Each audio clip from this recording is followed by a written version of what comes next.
ఒకసారి అమెరికాలో రాక్ ఫెల్లర్కి ఒక డిసీజ్ వచ్చిందట. అంటే అసలు తగ్గలేదనమాట. ఎట్లా ఏంది ఏ డాక్టర్ దగ్గరికి పోయినా ఇది ఏమి దానికి రెమెడీ కనిపించట్లేదుట. మరి ఎవరు చెప్పారో ఆయనే ఉన్నారంటే, నువ్వు కొంచెం అంతా బాగానే ఉంది కానీ బోలెడు సంపాదించావు, చాలా ప్రాపర్టీస్ ఉన్నాయి, నువ్వు కొంచెం దానం చేయడం కనుక నువ్వు అలవాటు చేసుకున్నావు అంటే డెఫినెట్గా నీకు ఈ డిసీజ్ తగ్గుతుంది అని ఎవరో చెప్పారట. వెంటనే పోయి రాక్ ఫెల్లర్ ఫౌండేషన్ అనేటువంటిది పెట్టాడట. అతనికి వచ్చినటువంటి జబ్బు తగ్గిపోయిందట. అంటే ఏంటి ఇక్కడ చెప్పదలుచుకున్నది ఏంటి?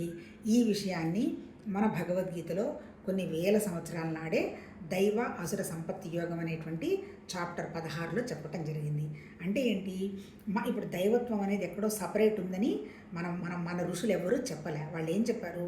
ఒక నిరాకారమైనటువంటి, నిశ్చలమైనటువంటి, అఖండమైనటువంటి, ఏ కోరిక లేని, ఏ గుణాలు లేనటువంటి ఒక పరమాత్మ తత్వం అనేటువంటి ఒక శక్తి ఉన్నది. ఆ శక్తి నుంచి నీ కంటికి కనపడుతున్న ప్రతిదీ వ్యక్తమైంది. అంటే ఏంటి? నువ్వు కంటితో చూస్తున్న ప్రతిదీ ప్రకృతి. ఏది? పంచభూతాలనండి, మన మనసు, మన బుద్ధి అనండి, తర్వాత మనకు కనపడుతున్నటువంటి జీవరాశనండి, అంతా ప్రకృతే. మరి ఈ ప్రకృతి లక్షణాలు ఏంటి? ప్రకృతికి ఎంతసేపటికి ఏముంటాయి? 3 గుణాలు ఉన్నాయి అన్నాడు. ఏంటి 3 గుణాలు? ఒకటి సత్వతమో రజోగుణాలు, ఆ తర్వాత మహామాయ. మాయ అంటే ఏంటి? ఉన్నట్టు కనపడుతుంది కానీ లేదు. రెండోది వచ్చేంటి?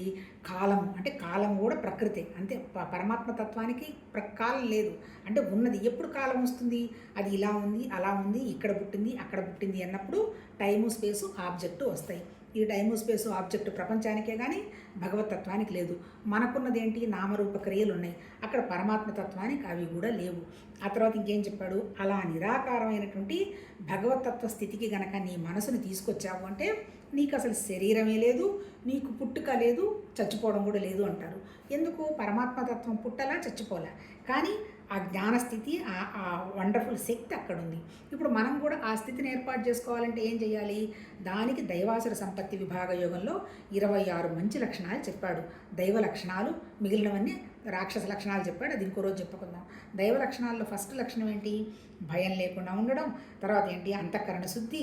ఆ తర్వాత 3 ఒకే దాని మీద మనసు పెట్టేటువంటి స్థితి. ఆ తర్వాత 4 ఏంటి? దానం. సత్వదానం అన్నాడు. సత్వగుణ దానం అంటే ఏంటి? మళ్ళీ అహంకారంగా నా పేరు రాయాలంటే రజోగుణం. అంటే తెలిసి తెలియకుండా ఇచ్చే దానం తమోగుణం, పాడైపోతారు. తర్వాత సత్వగుణం వచ్చేసి ఏంటి? అక్కడ కూడా నా పేరు పెట్టండి, నేను ఇంత మంచి చేశాను, అంత మంచి చేశాను అని ఇవేమీ కాదు. భగవతత్వం ఎట్లయితే సృష్టి చేసి ఏమి ఎరగనట్టు కూర్చున్నాడో అలాంటి దానం చేయగలిగినప్పుడు, అంటే ఏంటి? ఈ దానం నేను చేశాను అనుకోకపోతే అప్పుడు నువ్వు భగవతత్వంలో ఉన్నట్టు. దాంతోపాటు త్యాగము, ఎవరిని ఇబ్బంది పెట్టకుండా ఉండడము, ఇటువంటి మంచి లక్షణాలన్నీ పెట్టుకుంటే నీలో ఒక తేజస్సు ఉంటుంది. ఆ తేజస్సు కనపడుతుంది అందరికీ. అదే భగవతత్వము అన్నట్టు